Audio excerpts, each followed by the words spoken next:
Hi, my name is Graham. I'm 35 years old, and for the last 12 years, I've lived in Honolulu, Hawaii. I'm originally from southeast Pennsylvania, outside of Philadelphia, and I'm an alcoholic. Um, I guess what got me here is the same thing that brought a lot of you people to addiction, too. I grew up in a nice, stable home, didn't have too much trauma, but there was always a hole inside me. I didn't fit in at school. I was bullied a lot growing up. There was a lot of fear and anxiety and rejection. Every day was definitely a struggle to get on the bus and go to school. But besides that time in my life, I had good parents. I came from a good home, good extended family. Everyone was very loving and kind. But that didn't help once I got on the school bus. I had older brothers and sisters, but they were old enough that they weren't there to protect me. And interesting thing, where I'm from, it's very rural. It's a lot of farmland, 99% white, unlike here. And fortunately, I was able to grow up in a very unique family. My parents adopted a lot of kids. We were also a foster family, so we had about 15, 20 kids come through the house by the time I was 18. And what was unique about us compared to the other people in our area is that most of my family is of color. I have a black brother and sister. I have a Puerto Rican half brother. I have a Russian brother and one from Turkey. And that definitely set us apart from other people in the area. And those differences, drove people. There was a lot of bullying, a lot of fights. One time, myself and my older brother were dragged out of our car and beat up because he was black, and they didn't like that. Yeah, and that led to just a lot of times of not being comfortable in my own skin, you know, or feeling unwanted or rejected or made to feel wrong just for having family that didn't look like everybody else. You know, they're my brothers and my sisters. I love them fully. But being told every day that there's something wrong with us or, the racial slurs or something like that, it definitely took a toll. And, but life goes on. I found different ways to fit in, and one of those ways was alcohol.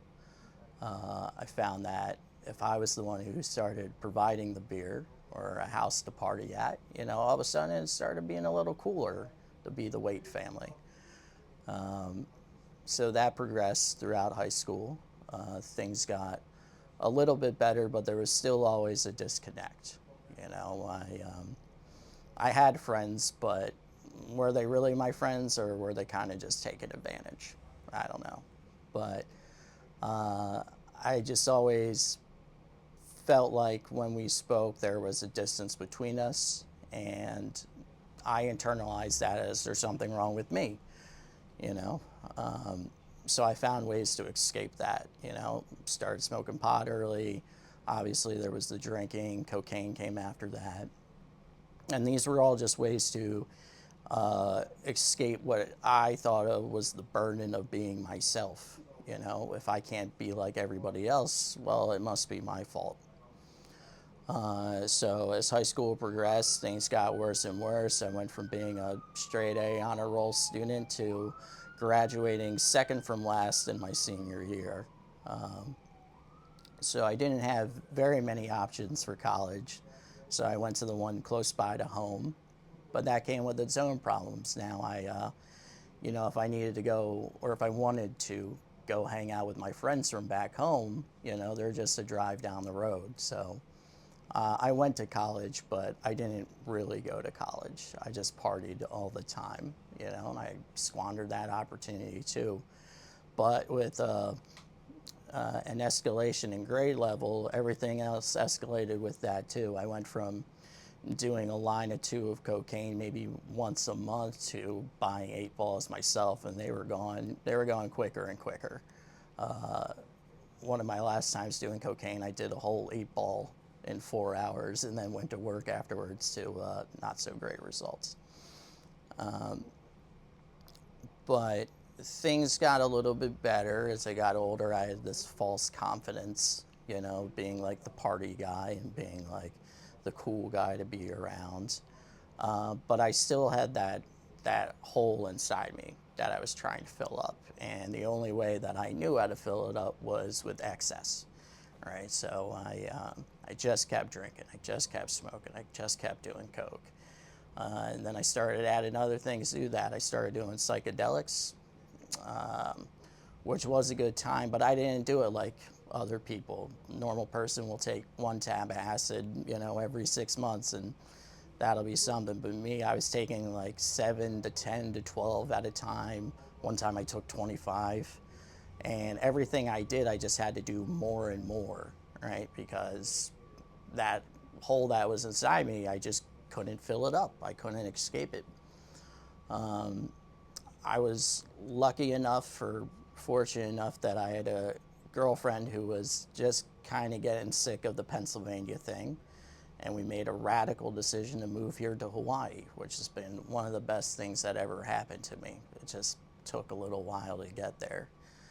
But here, it's maybe the most diverse place I've ever been to, you know, and I love that about here.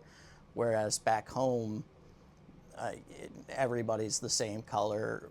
There's racial bullying just because we're a family that looks different. Out here, those differences are celebrated, and I love that and I'm very appreciative of it. So some of those wounds started to heal, but my substance abuse did not. I started, my drinking escalated more and more, you know. With drinking, you know, it's a legal respite. Everybody does it. So maybe if you're drinking more than most people, people don't tend to get worried about you right away. I didn't have any DWIs or DUIs. I wasn't getting arrested for drinking yet, so it was permissible in polite society, even though I was falling apart on the inside. I got a great job. I was working with the state for the Medicaid program. I had my own office. I had a condo in Waikiki, which is the tourist part of town over here. And I met a beautiful woman who I became engaged to. I was forming a life. It doesn't work out, don't worry. My drinking continued to escalate. I had gotten to the point where I was drinking a fifth or more of vodka every day. That's 750 milliliters for our Metrics brothers and sisters. And I was literally dying on the inside. I was hospitalized multiple times, probably about 25 times in 2 years would be the average. Multiple endoscopies, multiple times hemorrhaging blood, and I just didn't stop drinking. I would leave the hospital and have the taxi driver drop me off at the liquor store. Anyway, these started to lead to arrests.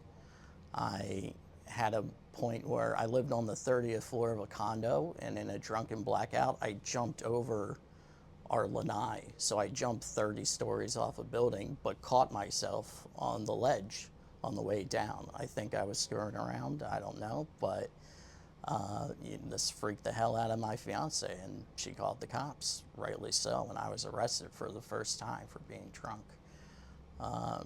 This led to a few more arrests for being drunk and disorderly, and even though I was a month away from getting married, the love of my life had enough, and I don't blame her for that at all. I wish the best for her, but that should have been a wake-up call for me, but it wasn't. I just kept drinking. There was something in me that still needed to be filled. I don't know what it is, you know. But after another 14 months, I just knew I had enough. I was hospitalized again.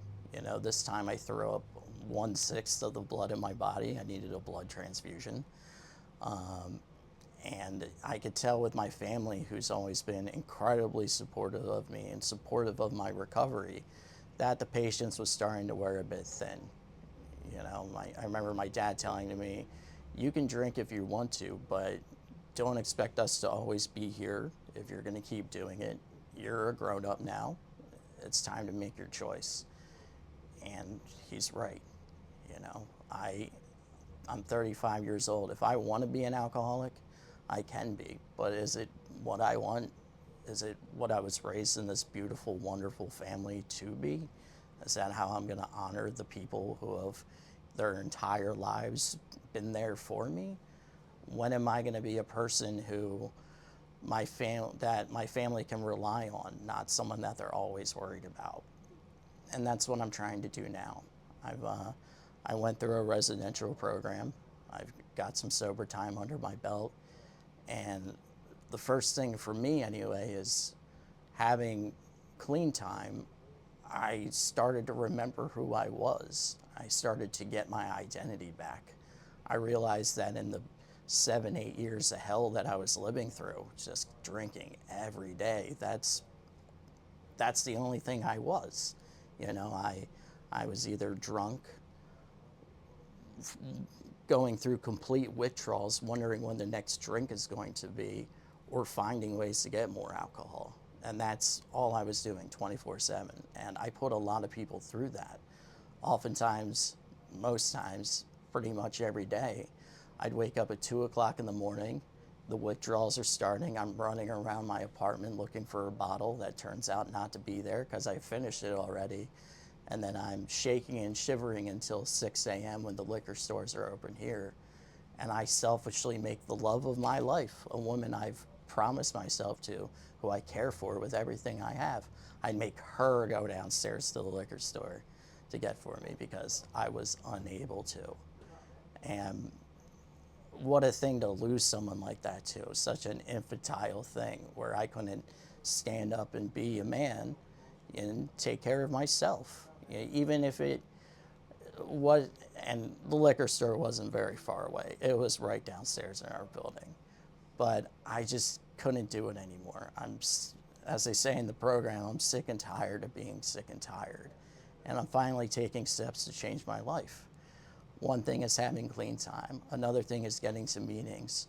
But I've been lucky enough to find a program here where I'm able to train to be a peer specialist and help other alcoholics and addicts in their recovery. From there, I'm looking to get my certified substance abuse counseling degree and continue on this journey. I know I'm going to make it this time. I believe in myself. And the other times I got sober, I didn't have that. I had reservations. I wanted to be someone who could go to a wedding or go to a party and have a couple drinks, but that's not the truth. The truth is that I'm always going to be an alcoholic, and one drink is going to be too many, and 1,000's never going to be enough. I'm very happy with where I am today, and I'm happy on the journey that this place has allowed me to continue on. I guess that's about it for me. Thank you guys for letting me share, and good luck in your recovery too.